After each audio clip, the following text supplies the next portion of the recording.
ಹೆಸರಿಟ್ಟನು. ಈ ಯೆಹೋವನಿಸ್ಸೆ ಎಂದ ಅರ್ಥ ಏನು?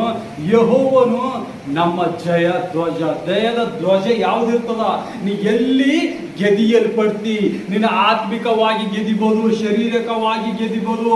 ನೀನು ದೇವರಿಗೆ ಕೇಳಿದ ಕಾರ್ಯದಲ್ಲಿ, ನೀನು ಎಲ್ಲಿ ರೋಗದಲ್ಲಿದ್ದಾಗ ನೀ ಗೆದ್ದಾಗ ಏನಾದ ಜಯದ ಧ್ವಜ. ಯಾರಿಂದ?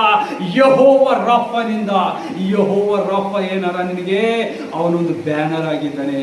The lord of the my banner. He is the God who given the victory.